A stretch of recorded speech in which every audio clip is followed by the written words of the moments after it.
So 9 minutes late. We're getting better. um, we're a bit snotty and spluttery. We both had COVID kind of early last week, didn't we? So we're kind of recovering from that. So bear with us. Our thoughts may be a little bit slow to come to us today, but we just wanted to hop on here and speak about something that I think every human being can relate to in regards to insecurities in a relationship. And this is obviously by no means us preaching and saying we don't have insecurities and anything like that. This is just our kind of struggles and our perspectives around insecurities and how we kind of try and communicate them. So do you think it would be a good idea to talk about past experiences, or just jump straight into? Just jump straight in, I think. Yeah. So I think one thing that I wanted to start with really, and the main reason why I kind of set the title as what it is, which now oftentimes when we're feeling insecure, especially in a relationship, it can be easy for us to kind of blame our partners for why we feel insecure. For instance, and I've definitely done this in the past, if, like, say for instance, you went out and you were wearing something like really revealing and it triggered my insecurities, I could quite easily say, which is what I've done in past relationships, you make me feel insecure wearing that, when actually the truth is you wouldn't make me feel insecure. My insecurities would be triggered by what you're wearing. And the reason why it's important that we see it from that perspective is because if we're saying that our partner makes us feel insecure, we will always feel disempowered and feel like a victim to circumstance, rather than taking responsibility and saying, my insecurities are triggered when you do X, Y, and Z. That way you feel much more empowered, because then you know that no one can make you feel any type of way. It's, you feel that way and you're in control of your emotions and your insecurities. I don't think, though, that people... I don't think in the moment, though, when you are triggered or whatever, that... I don't think the, rephrasing actually does make people feel empowered. That will make me feel empowered and still feel annoyed. I don't care about disempowerment or empowerment in the moment. I'm annoyed or triggered, whatever. See, I don't know what purpose that is. But I know that people will be thinking, well, who gives a crap? Who actually gives a crap about feeling empowered? I don't want to feel empowered. I'm annoyed at my partner. When you're not, you're annoyed at, or you're upset or whatever at the face of your triggers. But yeah, you don't give a crap about empowerment. Because if you were feeling empowered, you wouldn't. You'd manage better. Yeah, cope better. The reframe helps you next time, recognize that it's nothing that your partner has done that has made you feel insecure. It's what they've done has triggered your insecurities, because people don't make you feel insecure. Those insecurities are always there. We have certain triggers that bring those insecurities up, and I think that's why that reframe is important. I completely understand what you're saying. Like, when you're triggered in the moment, the only perspective normally, especially if you haven't kind of done any personal development type work, normally that it would feel like what you're doing is making me feel this way. But I think using that terminology and seeing things like that and holding on to that belief that you made me feel this way will never help you move through that. I just want to, I don't know how to really, especially because, been a bit slow, but I don't really know how to articulate it, but I do want to talk about, the phrase of when people say, oh, you made me feel like that, because I feel like there is an element of for like in the simplest terms, like I want to speak in terms of the people that are like have no awareness. Do you know what I mean? Like literally They're kind not of new aware to- at all. Yeah. There is an element of truth in when they say you're making me feel like that. When you're aware, you know there's not really that much truth in it. But there is an element of truth in it. It's just like you were saying, it's not what they're doing. It's not their doing specifically that is making you feel like that, but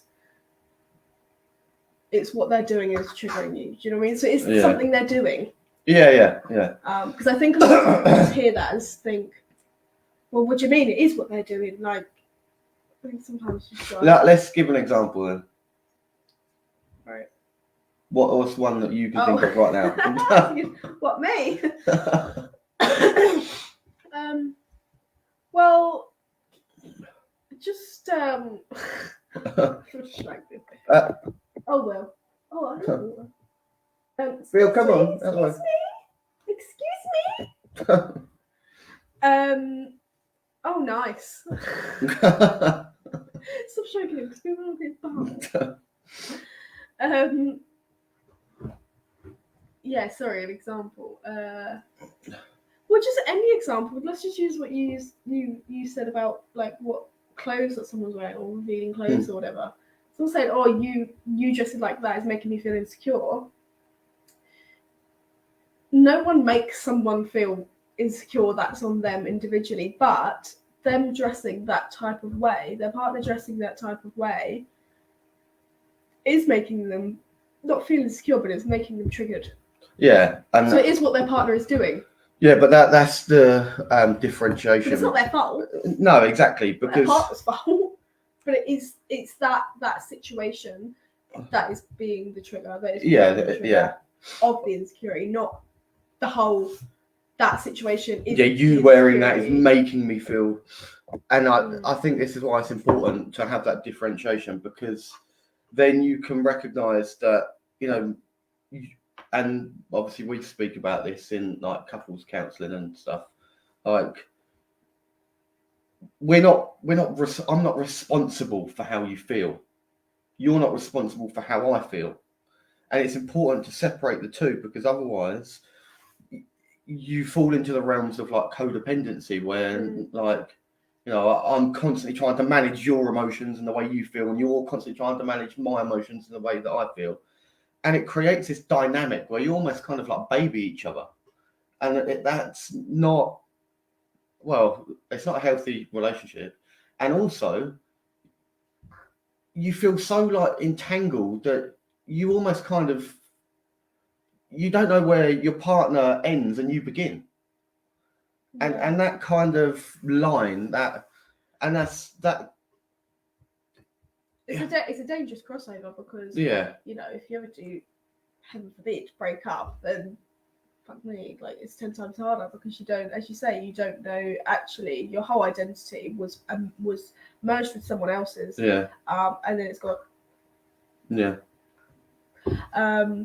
but I do want to say, actually, I do feel like, I know that in terms of, and I know it to be true, that our emotions, triggers, whatever, are our own responsibility. But I struggle with it now, in, like, I think our conversations, I struggle with it in counselling individually, because I get it, I get the expression, but I don't think it's black and white. I really don't, and I think this is where we butt heads sometimes. Because what is the point in being in a relationship if you're just worried about your emotions and the other person's just worried or responsible for theirs? Yes, you both need to be responsible, but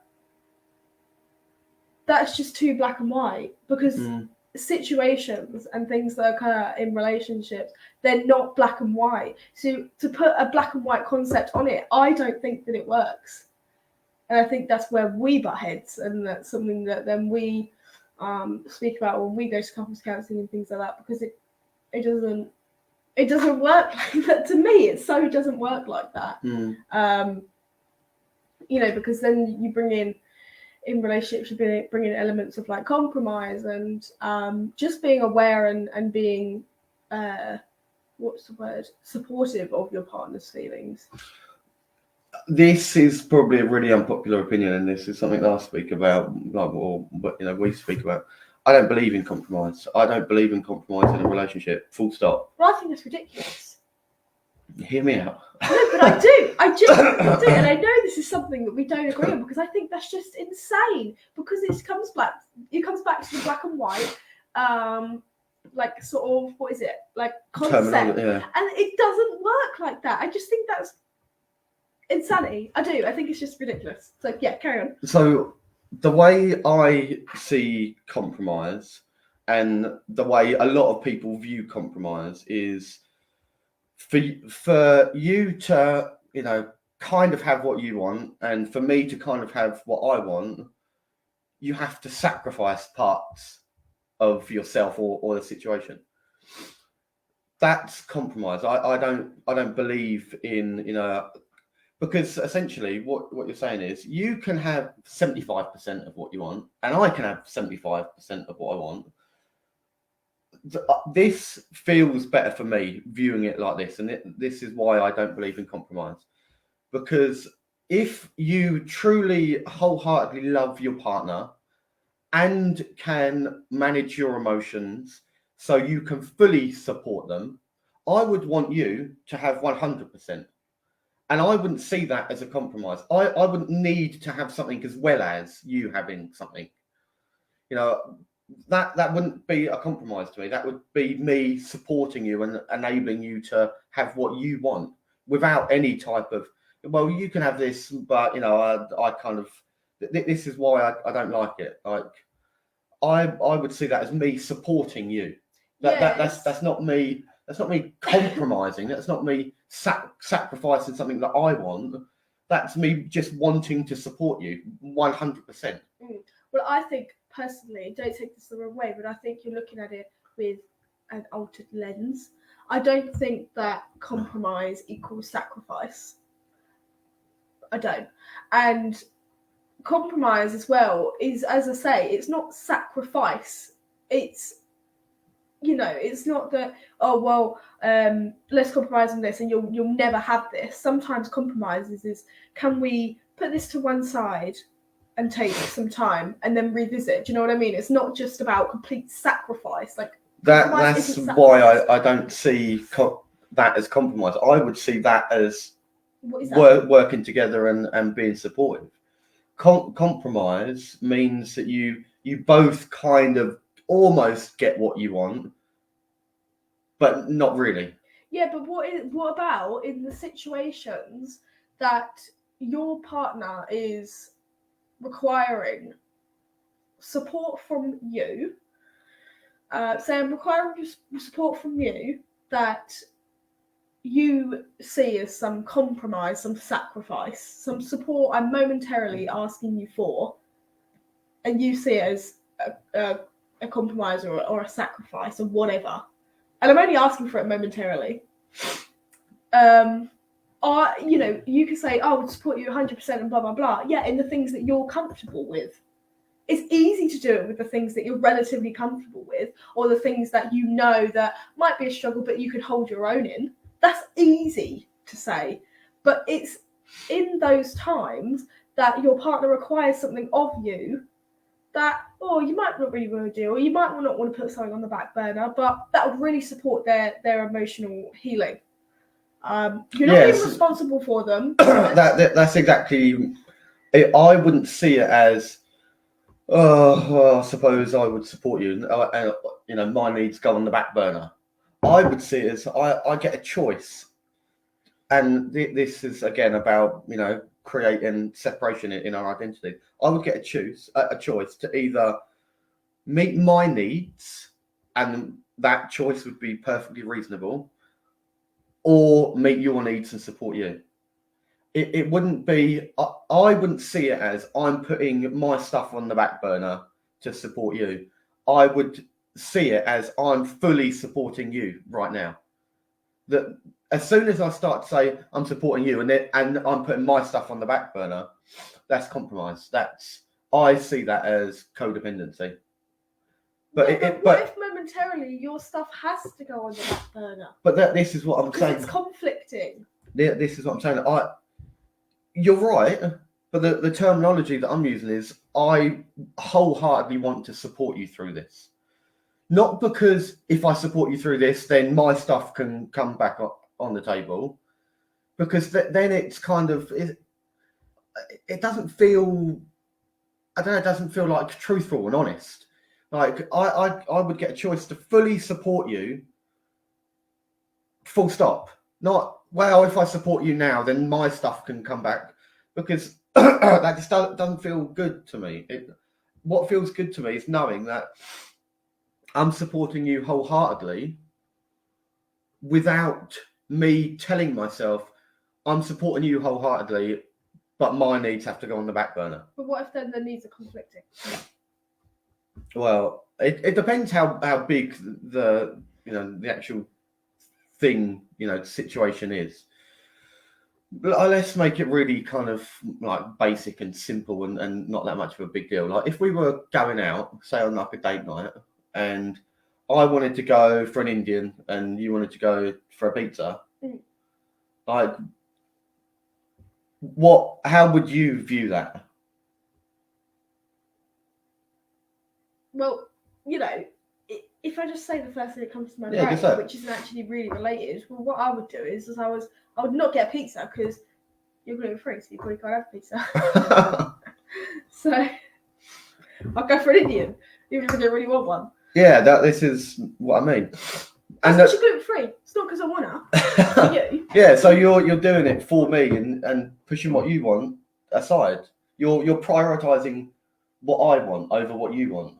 And I think that's dangerous. Yeah, but if you can't physically eat anything, but then there's always options, and there. And yeah, but I would rather a date night out, and that's choosing to spend time together in our relationship over my pizza, rather than just choosing what you want. Because if we were trying to figure a solution, the solution would probably be, if neither of us wanted to budge, we'll get a takeaway. You get a pizza and I'll get an Indian. I don't want to sit indoors. Yeah, this is why, good, because this is why I think that this is really important, how you frame it in your mind.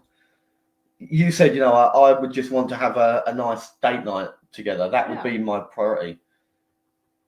When, for instance, if you were saying, well, I really wanted pizza, but, we went for an Indian because Dan wanted Indian. Like, they're saying that, you would have some form of resentment. But saying, well, I don't really mind because I just want to enjoy a date night together, both of our needs are being met, and there's no compromise there. Yeah, it's not necessarily, to be honest, about, well, it is about food. If you said you want to go for a Thai, I'd be like, let's get a takeaway, saying, because I don't like to buy some food. So the thing is, I'm saying this as very black and white, and it's because I believe in this wholeheartedly, but it doesn't mean to say that I don't struggle with it. Like when we go out, for instance, we do normally go out where you want to eat, because I am, I do struggle with codependency. It's something that I do struggle with, and making sure that you're okay and your needs are met, and it's something that I've always done. And everything that I've learned, and what I've learned in my own therapy and coaching, and now couples counselling, I recognise that dynamic isn't healthy. And this isn't me saying, well, I've mastered it. It's me saying what I believe in, but also what I struggle with. And, when it comes to like insecurities and stuff, I think by making our partner responsible for the way that we feel, that's when things cross over into this kind of codependency, and you feel victimized, don't you? Mm-hmm. Like, for instance, when we're feeling insecure in a relationship, and it's our partner's behavior or whatever has triggered our insecurities, normally what we'll do, we'll completely shut down what it is that they're doing or what they want to do. You know, we'll say, you're not speaking to this person anymore. You're not going out. You're not doing this. You know, just as a way to kind of control our partner so that we feel more secure in ourselves. And what I'm learning to do, and you know, is so much more empowering, is just meeting in the middle and saying, I feel insecure. Like, can you support me through this? Rather than saying, you're not doing this, you're not doing that, with no context, you know, like what we said.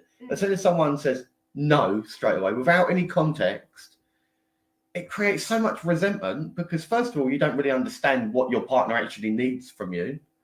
And if you're the one saying no, you haven't even given your partner the opportunity to support you. Yeah.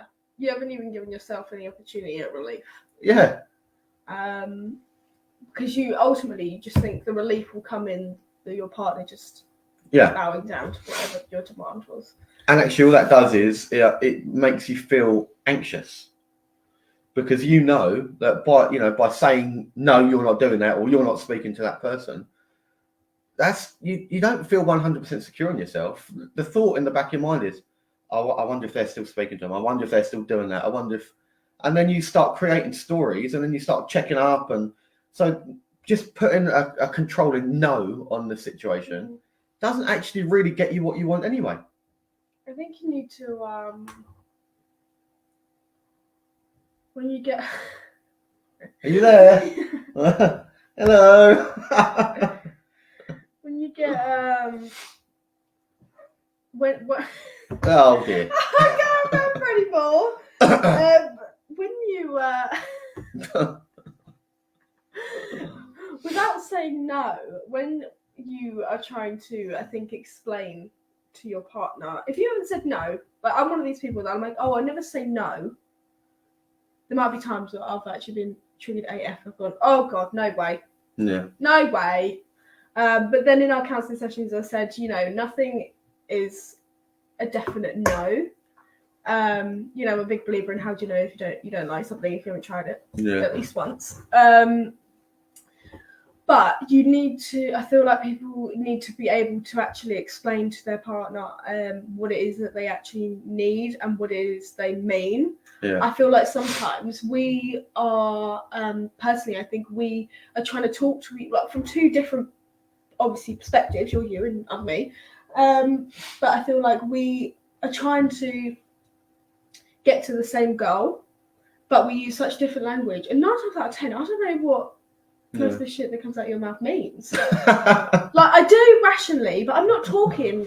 I'm not. And I've said to you a lot, like, don't speak to me like a coach, because I don't like it. It's like you're not speaking to me on an emotional level now. Rather than your partner. Yeah, I need to be like. Actually, light bulb moment. I feel like that's actually really important. Is what I am telling you now.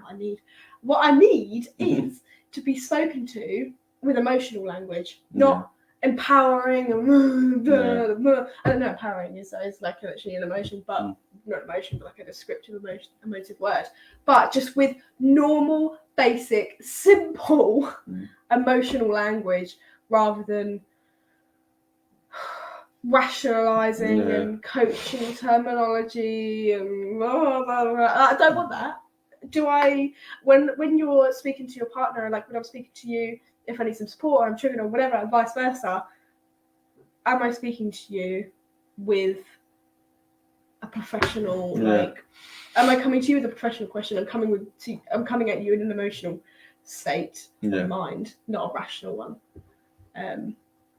Again, we all need a little bit of rationality to just bring us back round. But I think that comes at the end of the conversation once you've done the emotional bit first. Yeah.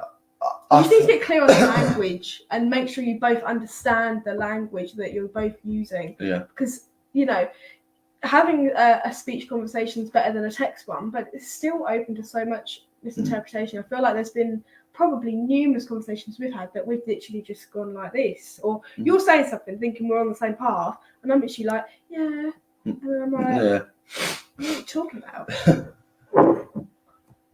I think actually being able to say, I feel like this,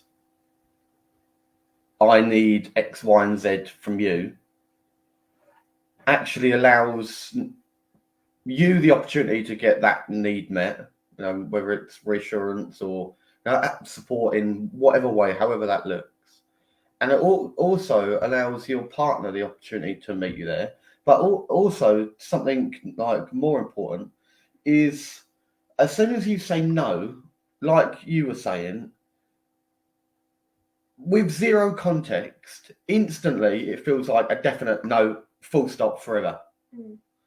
Rather than actually, and this is what I think that, a lot of people don't actually do. They allow their insecurities to push them to a very definitive no, you're not doing that, without ever actually trying to stretch, that insecurity so they can kind of manage more, rather than, for instance, like things that used to make me feel insecure 3 years ago, like don't make me feel insecure now, but it's only because I've done the work around them. And I think it's very easy to say no and then expect that your partner's just gonna just be okay with no forever, full stop. I don't think that's a very I don't think it's a relationship that allows kind of growth. Yeah, growth and any real kind of like connecting communication. That is how you connect. And like you say, it is something that I struggle with, like, I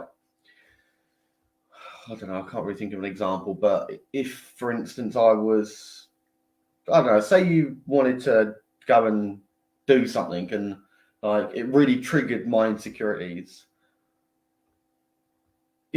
actually meeting you in that emotion and saying, like, I'm feeling really insecure, could you support me through X, Y, and Z? Yes, it would feel probably really challenging for me to be in that kind of emotion with you, because something that I do is kind of deal with it on my own, like, kind of coach myself through it and feel it, and but oftentimes, especially what you're saying, it's about coming together. What's the point? I genuinely believe, what's the point of being in a relationship if you're only in a relationship to experience the good times and the happy and the joy together, but not the negative, the ugly, the sad, the hurt, the pain? Why are you together? Yeah. What's the point of being in a relationship? You can have that joy with your friends, with your family. Why would you be in a romantic relationship? What's the point?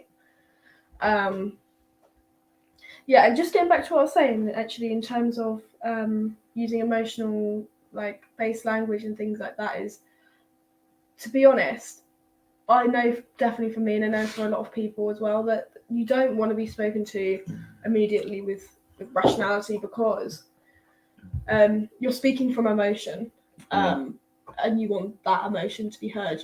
Because when someone then starts, going, oh, well, you're looking at it wrong, or why don't you look at it like this? And like, I feel like we've had these conversations over and over, and it's like